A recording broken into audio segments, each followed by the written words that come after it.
Hey everyone, Josh Baldwin here with Vegan Fit, and today's video is all about helping you either become a vegan if you're interested in it, or if you're already a vegan and you're not sure what options are out there for you, if you're a new vegan especially. I'm hoping this video helps you out big time. I want to give you all of my top favorite vegan alternatives. So we're going to be talking about everything from meats and cheeses, all that kind of stuff. Let's go and get started with the main one, the thing that everyone else is the most concerned about when going vegan, and that's trying to find stuff that is meat-like. The good news is this is the easiest category here for sure. There are so many different types of meat substitutes that are either just as good or maybe even better than the real deal. So let's talk about those for a second. Number one on everyone's list is always going to be that Beyond Meat burgers, right? Everyone kind of loves these. These are incredible. They taste so good. So the Beyond Meat burgers are great. Beyond Meat also makes really good chicken. They make these chicken strips that are just like chicken. They pull apart like chicken. They taste like chicken. I think they're even better. They're just awesome. Then we move on to the other ones that people talk about all the time is bacon. How am I going to get bacon? I'm going to miss my bacon. Okay, well, there's some good choices out there. Light Life makes some really good vegan bacon. There's a couple other brands that make them. And the more, competitive this marketplace gets, they're going to get even better. But as of now, some of these are already fantastic. And some of them, as you've seen in maybe my other videos, you can actually trick people with them and they really wouldn't know that it's not real bacon. You can even get things like a roast or barbecue, all kinds of different things. One of my favorite brands called Field Roast, they make some really good sausages. They make amazing hot dogs. They could totally trick anybody. They're so good. If you want to see us try to make some corn dogs, I have a video for that. That is a disaster. But otherwise, the hot dog itself is really good. I mentioned chicken patties earlier, and Boca makes some really good spicy chicken patties. They're awesome. Some of the other brands out there like Tofurky, they make sausages and all kinds of other stuff, but they also make deli meat. So if you're worried about not being able to have like a turkey sandwich or whatever, it's easy, solved for you. Believe me, these are just as good as that turkey meat.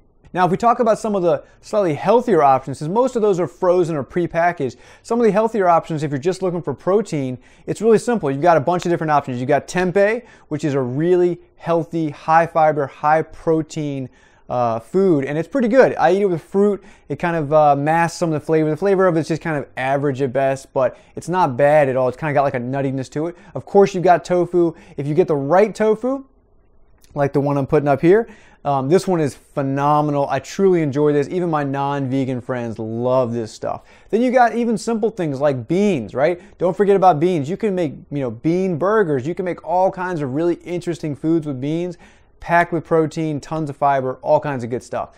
My other favorite, kind of a recent favorite of mine, is soy curls. I've already made a few videos with those, and I'll continue to make more with them because they're incredibly cheap. So, you save a lot of money with them. They're packed with protein, and when you cook them the right way, they have the same texture as chicken, which for most people is pretty, appetizing texture. So they're really good and really cheap. The second biggest concern I often see is about cheese. Well, if you love cheese, the good news is there are so many great vegan cheeses out there for you. Now, this is something you're going to have to experiment with and try on your own and see what brands and what flavors that you like. But I can tell you right now, right off the bat, Daiya is probably the biggest cheese out there, and contrary to what I thought originally about them, well, they're the biggest brand, so they might not be that good. They're actually excellent. They're cheddar, they're Swiss, all of it is really good. You can make mac and cheese out of it. You can make a grilled cheese. You can do all kinds of stuff with it. Now, I've had very few of those that taste great raw or cold. Not that they're bad, but they're much better melted. So I would stick with that. But there's so many brands out there. If you go to Whole Foods, there's probably 10 or 12 different brands of vegan cheeses. Some of them are really expensive. Some of them are pretty affordable. And you can just try different ones and see which ones, you like. If you're a yogurt fan, good news. There are tons of vegan yogurts. You can get almond yogurt, coconut yogurt, soy yogurt. There's so many choices. And they're honestly, I swear they are better than regular yogurt. I never was a big fan of yogurt.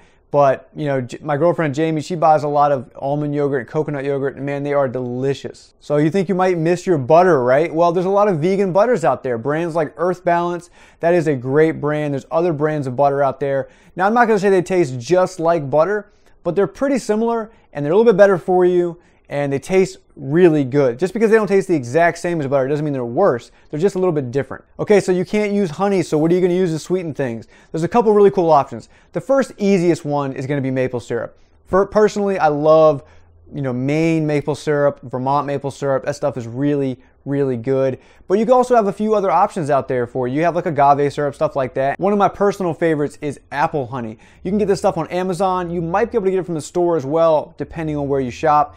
This stuff is really, really good. It's just made from apples and sugar, and it's just so, so good. It's got that thick consistency like honey, but it's got that nice apple flavor. All right, now probably the easiest one is gonna be milk. Everyone knows about almond milk, soy milk, coconut milk, oat milk, flax milk. There's so many different milk choices out there depending on what you like. So this is an easy one.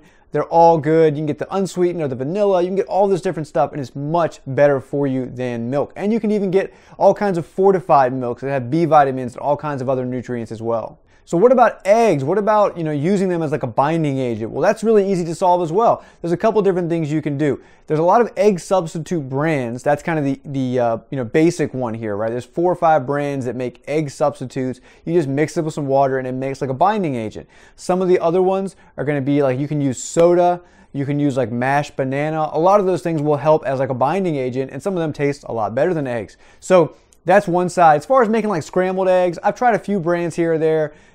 They're okay, but you're probably better off doing like a tofu scramble if you want to simulate that. None of them quite have that egg flavor, but to me that's kind of a good thing. I kind of like the taste of all these things, and I do not miss eggs at all. Now my personal favorite is ice cream. So I have a slight addiction to ice cream. I always have. I love it. It's kind of my favorite thing. So I personally really love sorbets anyway, but let's say you really want like a heavy, fatty type of ice cream and you miss that. Well, you got a lot of good choices. We've got coconut ice creams, you got almond ice creams, soy ice creams. There's so many choices out there, especially the coconut and the almond ones. They're very, full fat, very heavy and very rich. They're delicious. Even companies like Ben & Jerry's, they make a couple phenomenal flavors of non-dairy ice cream. And there's just more and more brands doing it. Breyers has it now. There's going to be so many options out there for you. And trust me, you will not be eating those thinking, God, I wish I had real ice cream. They are as good as it gets. So what about mayonnaise? If you need some mayo for stuff, you want a sandwich or you want to mix with something, there's a lot of good choices. First of all, the biggest one is Vegenaise. They've been around for a long time. They make a really great product. Do not buy the Hellmann's vegan mayonnaise. Those bastards tried to sue Vegenaise and other companies for making vegan mayonnaise. So do not support them just because they suck. So also on top of that, another great brand for a lot of stuff is a brand called Hampton Creek. Now they make, one of the biggest things they make is called Just Mayo. It's a fantastic vegan mayonnaise. But they also make ranch, they make chipotle mayo, they make all kinds of awesome stuff. They make these amazing Hampton Creek cookie dough. You can eat it raw, you can bake them. They're so, so good. Some of these brands like that are just coming out with new stuff all the time, and it's always great. So what if you need heavy cream for something? Well, you've got options out there. You got coconut cream, other types of nut creams out there. And then simple things like you can just do cashews. You could take cashews, grind them up, and turn them into this kind of cream sauce. You can watch tons of YouTube videos on how to do it. It's really easy. And you can use that to make like an Alfredo sauce or all kinds of different sauces. And they are incredible, and you can really, really trick someone. I mean, believe me, I've tried this stuff with people and they just cannot tell at all. The last little thing is going to be chocolate. A lot of people have said to me, well, how do you eat chocolate then? Okay, well, that's crazy. So dark chocolate, most really good, high quality brands anyway, are already vegan. So it's definitely something you want to watch out for, because there are still a few brands out there making dark chocolate that aren't vegan, but most of them are. And if you really want a milk chocolate, I don't know why, it's disgusting, but let's say you do like milk chocolate, that's okay. There are some brands out there making milk chocolate using like almond milk and stuff like that. So there's other options out there. But for the serious chocolate lovers like myself, I love really, really dark chocolate, and that's not a problem at all. So I hope this video helps you guys out. If you guys are new to veganism, I'm giving you tons of options here. If you have any questions or comments, definitely leave them down below. I'd be glad to get back to you. I love talking about this stuff. When Jamie and I both went vegan years ago, it was hard at first. We weren't sure exactly what to eat. So we just started trying stuff. That's the best thing I can tell you, is just experiment with foods, try all these different things out, and trust me, you're gonna find a bunch of these things are incredible and even better than their non-vegan alternatives, right? So I hope this vegan alternative list helps you guys out. If you guys have any questions, like I said, just leave them down below. If you like the video, please hit the like button, please subscribe down below, hit the little bell down there to remind you of the videos come up, and I'll see you guys at the next video. Shut down.